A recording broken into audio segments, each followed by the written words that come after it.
a young girl born today should get 80 COVID mRNA shots or other COVID shots in her average lifespan. We're saying that's a theory. The worst thing you can do in public health is to put out an absolute universal recommendation in young, healthy kids. And the vast majority of Americans are saying, no, we want to see some data. And you say, forget about the data, just get it anyway. I don't want to crowdsource my health guidance. I want a clear thing, right? We don't go with popularity. We go with, as you're saying, data. We don't want to see kids kicked out of school because a 12-year-old girl is not getting her 5th COVID booster shot. Welcome back to Rattlesnake TV, guys. Just when we thought that the COVID vaccine madness and propaganda was over, we get served with this clip. In this video, we're going to be watching the head of the FDA, Marty Makary, on Face the Nation on CBS. Now, Marty Makary is working under RFK. And the amazing thing about this video is that if you just think about the head of the FDA going on mainstream media 5 years ago as compared to what we're about to see, it is night and day. So make sure to smash that like button on the way in, subscribe if you haven't already, and let's get into it. We're joined now by FDA Commissioner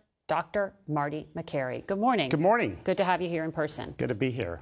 So I want to get through a lot here, but one of the things we've noticed is this new COVID variant that seems to be circulating in Asia.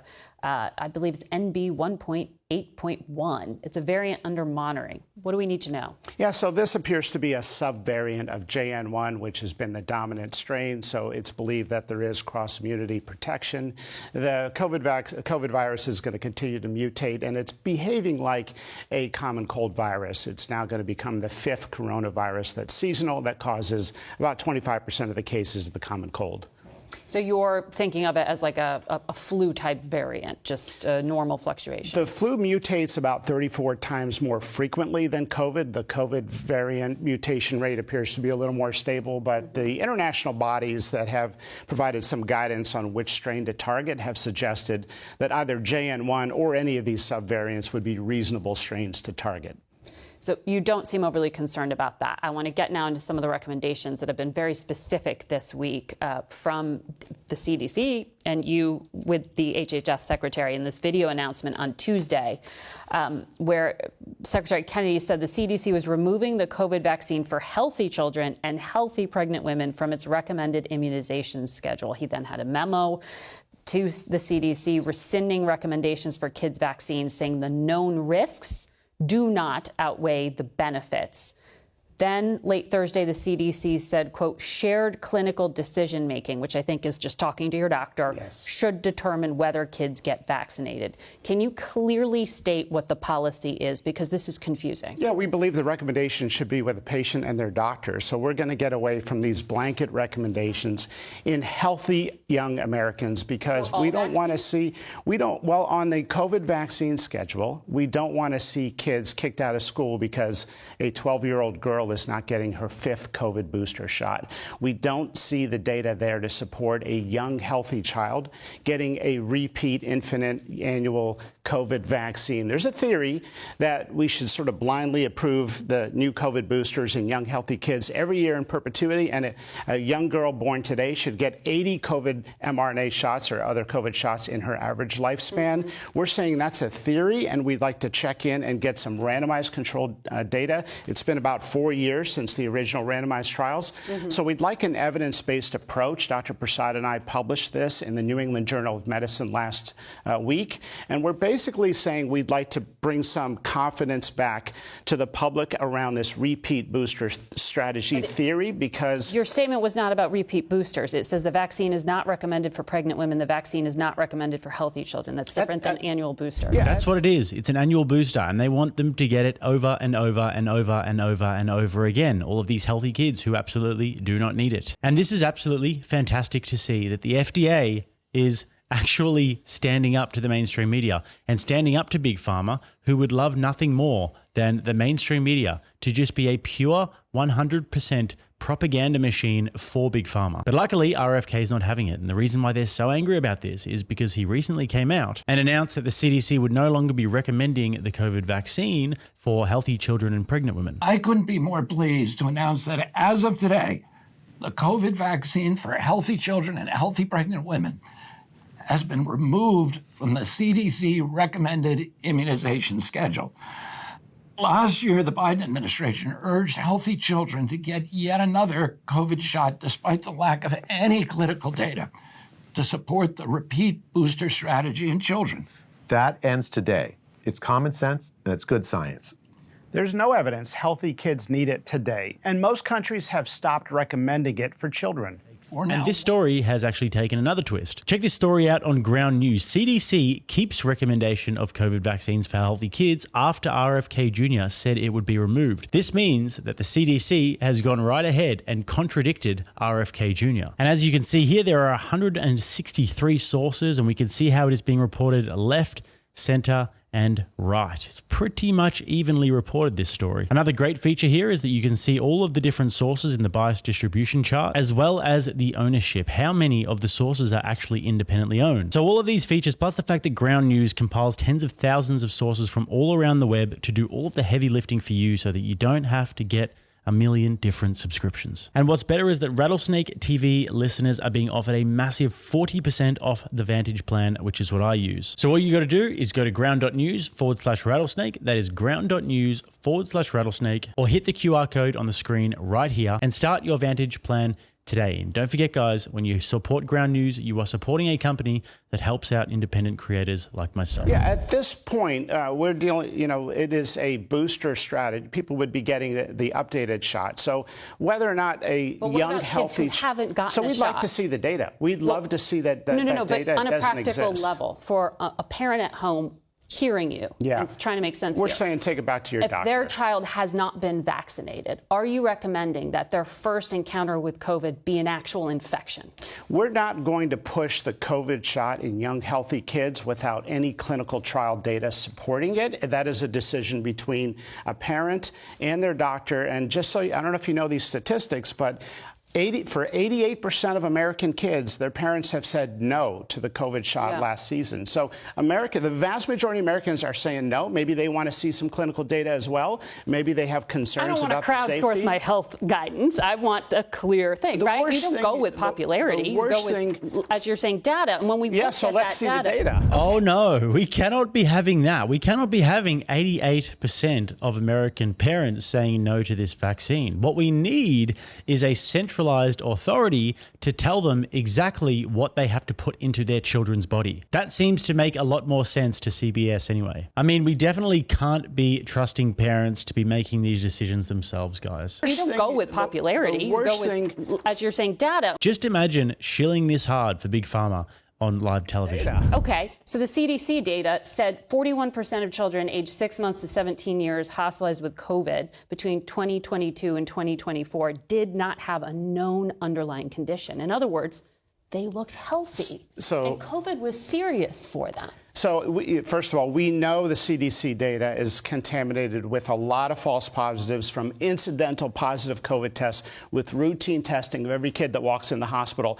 When I go to the ICU, when I walk to we know that data historically under the Biden administration did not distinguish being sick from COVID or an incidental positive COVID test. When you go to an ICU in America and you ask how many people are in the ICU that are healthy that are sick with COVID, the answer I get again and again is we haven't seen that in a year or years. And so the worst thing you can do in public health is to put out an absolute universal recommendation in young, healthy kids. And the vast majority of Americans are saying, no, we want to see some data. And you say, forget about the data, just get it anyway. Okay, so on data and transparency.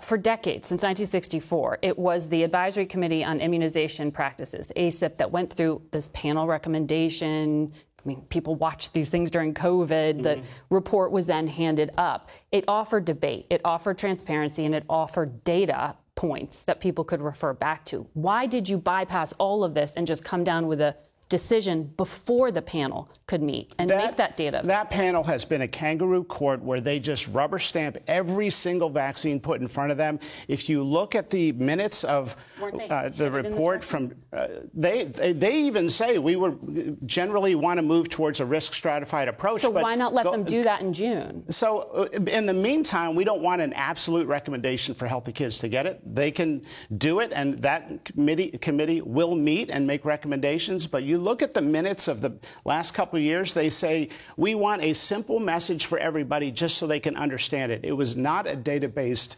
conversation. It was a conversation based on marketing and ease. And I've written an article titled Why the People Don't Trust the CDC, and it's in part from that blanket strategy. Well, you're kind of telling them not to right now. You just said don't trust the CDC. We're saying it's going to be between a doctor and a patient until that committee meets or more experts weigh in or we get some clinical data. If there's zero clinical data, you're opining. I mean, it's a theory. Isn't it funny how all of a sudden the leftist mainstream media are really worried about medical decisions being rushed through when it comes to vaccines? But I mean, let's just think about this for a moment.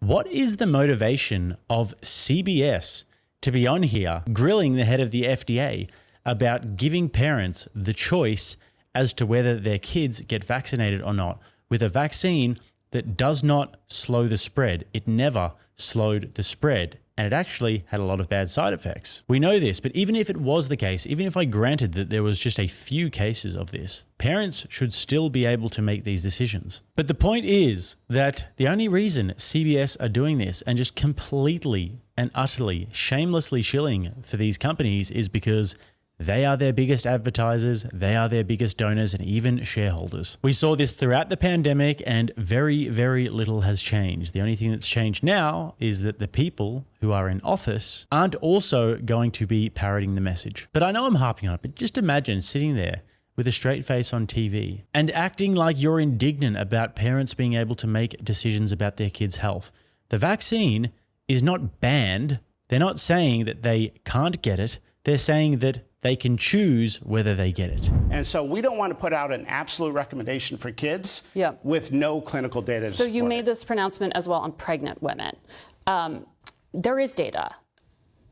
Researchers in the UK analyzed a series of 67 studies, which included 1.8 million women. And the journal BMJ Global Health published it. People can Google it at home. And it says the COVID vaccine in pregnant women is highly effective in reducing the odds of maternal SARS-CoV-2 infection, hospital admission, and improves pregnancy outcomes with no serious safety concerns. This is data that shows that it is recommended or could be advised for pregnant women to take this vaccine. Why do you find otherwise? There's no randomized controlled trial. That's the gold standard. Those 67 studies are mixed. The data in pregnant women is different for healthy versus women with a comorbid condition. So it's a very mixed bag. So we're saying your obstetrician, your primary care doctor, and the pregnant woman should together decide whether or not to get it. 12% of pregnant women last year got the COVID shot. So people have serious concerns, and it's probably because they want to see a randomized trial data. The randomized trial in pregnant women. The world moves on. And you published in the New England Journal of Medicine on May 20th, in that report you referenced, you listed pregnancy as an underlying medical condition that increases a person's risk for severe COVID. You said that. So then 7 days later, you joined in this video announcement saying you should drop the recommendation for the COVID vaccine in healthy pregnant women. So what changed in the 7 days? In the New England Journal of Medicine, we simply list what the CDC has traditionally defined as high risk, and we're just saying decide with your doctor.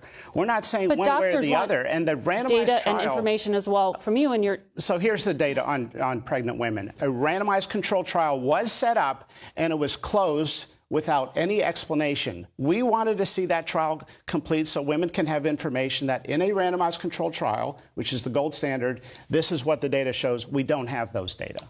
All right. It is still unclear what pregnant women now should do until they get the data that I'd say talk to their doctor. When do they get the data you're promising? All these controlled studies. In the absence of data, they should talk to their doctor, and their doctor will use their best wisdom and judgment. FDA Commissioner, thank you for trying to help clear this up. How about that face at the end there? Clear this up. I mean, tell me you are a propaganda talking head just spewing complete garbage without telling me. Heaven forbid that parents and pregnant women have a choice about whether or not they take a vaccine, one that actually wasn't so safe and effective, allegedly. But yes, as frustrating as that is to see, it is also great the change in the representatives from the FDA. CDC going against RFK, but it is what it is. Anyways, guys, don't forget to smash that like button, subscribe to the channel if you haven't already. Check out Ground News. The links will be just below. And if you want to watch another video, right here. Till next time, I'm Jake. This is RattlesnakeTV, keeping you armed and dangerous.